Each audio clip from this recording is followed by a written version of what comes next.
아니, 핸드폰에서 이게 된다고? 와이씨, 갤럭시 대박이네. 이거 주식 사야겠네.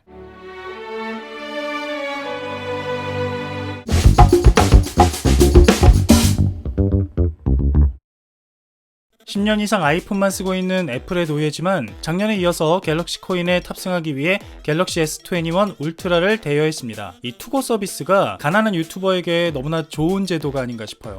다이어리까지 선물로 주셨어요. 애플은 이런 거 안 하나?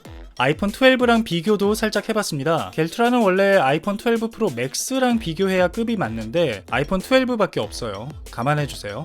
혹시나 영상을 끝까지 안 보시는 분들이 계실까봐 결론만 살짝 말씀드리면 아이폰 유저로서 색감의 차이가 여전히 좀 어색하고 작년까지만 해도 기능들이 그렇게 실용적이지 않다라는 느낌이 많았는데 이번 S21 울트라는 굉장히 탐나는 기능들이 많았습니다. 카메라의 기능적인 측면에서만 보면 이 정도면 한번 사용해보고 싶다라는 생각이 들게 하는 첫 번째 갤럭시 모델이었어요. 자, 그럼 디테일 얘기를 좀 해볼게요. 일단 색감은 전형적인 갤럭시와 아이폰의 차이를 잘 보여줍니다. 어느 쪽이 더 맛있어 보이시나요? 언뜻 봐선 큰 차이가 없지만 전반적으로 갤럭시의 색온도가 좀 낮은 편이고 아이폰은 상대적으로 색온도가 높아서 갤럭시는 좀 차갑고 아이폰은 노란빛이 돌죠. 아이폰이 실제로 보는 느낌에 좀 더 가깝다면 갤럭시는 살짝 보정을 한 느낌이 있어서 채도나 선명도가 좀 더 높게 느껴집니다. 그래서 갤럭시의 하늘이 좀 더 파랗고 갤럭시의 접시도 좀 더 하얗습니다. 이건 피부톤에서 좀 더 명확한 차이를 보이는데요. 아이폰의 셀카가 피부톤을 자연스럽게 표현하는 대신 잡티 같은 것들도 그대로 보여준다면 갤럭시의 셀카는 살짝 뽀샤시한 느낌이 좋기도 하지만 대신 좀 창백한 느낌이 있어요.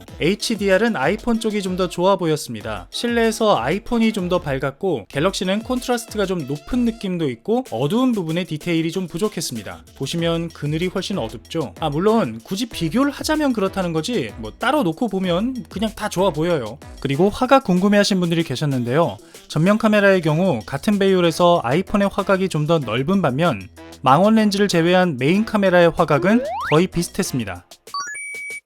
갤럭시 S20 때는 오토포커스가 느리거나 잘 안 잡히는 이슈가 있었는데 많이 개선된 모습이었습니다. 그런데 한 가지 의아한 건 포커스를 지정할 때 어떤 경우에는 초점 영역이 나타나고 어떤 경우에는 나타나지 않더라고요. 원래 포커스 지정이 더블 터치인지 모르겠지만 터치가 잘 안 되나 하는 답답함이 좀 있었습니다. 역광에서도 찍어봤습니다. 일단 아이폰의 해가 좀 더 또렷하게 보이죠. 갤럭시의 빛 번짐이 훨씬 심해 보이는데 특이한 건 갤럭시의 햇살이 여러 각도로 갈라지는 모습이에요. 이건 야간에 더 명확하게 보입니다. 아이폰도 야간에 빛 번짐이 심하긴 한데 갤럭시는 특이하게 빛이 갈라지는 모습이 보여요. 하지만 저조도의 밝기는 갤럭시가 더 나았습니다. 노이즈가 좀 있긴 하지만 아이폰보다 훨씬 밝았어요. 저조도 얘기한 김에 야간 사진도 살펴보면 S20 때보다 야간 사진 노출 시간이 훨씬 짧아져서 좋았습니다. 메인 렌즈의 야간 사진은 뭐 비슷한데 광각 렌즈의 야간 사진은 갤럭시가 빛 번짐도 덜하고 훨씬 나았습니다. 나이트 모드에서 한 가지 차이라면 아이폰은 빛이 적어지면 자동으로 야간 모드로 바뀌는데 갤럭시는 따로 메뉴에서 야간 사진 모드를 선택해줘야 한다는 거예요. 언뜻 보면 아이폰이 편하긴 한데 개인적으로는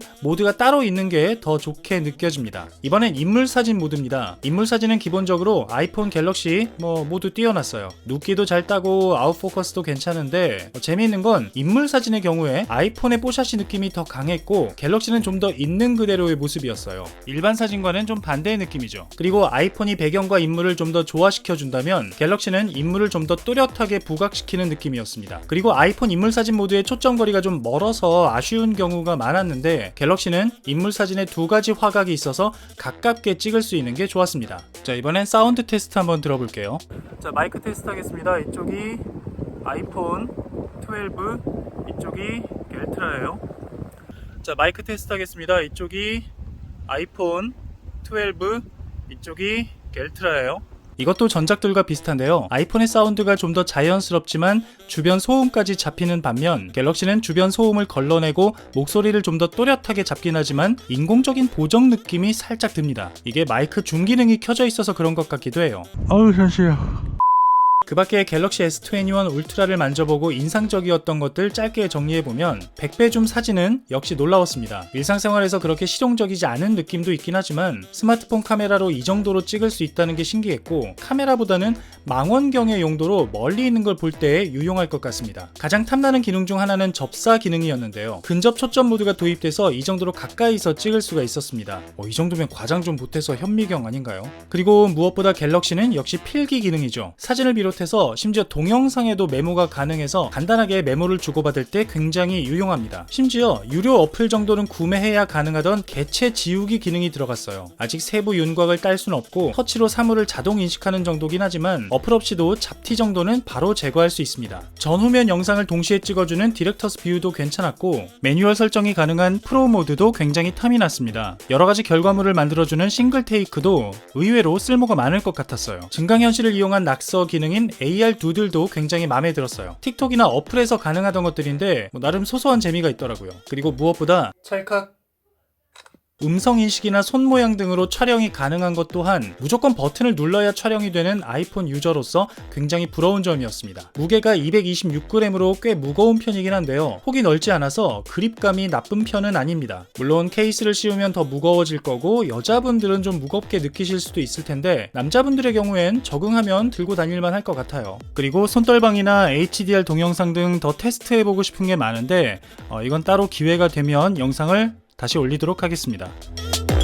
리뷰 중에서 스마트폰 카메라 리뷰가 가장 어렵게 느껴집니다. 렌즈도 많은 데다가 전후면 구분도 해야 되고 모드도 굉장히 많아서 다뤄야 할 게 굉장히 많은데요. 아무쪼록 궁금하셨던 분들 도움이 되셨길 바라고 액션캠 스마트폰 관련 영상 놓치지 않으시려면 구독, 좋아요 아끼지 마시기 바랍니다. 지금까지 손에 잡히는 카메라 주군이었습니다.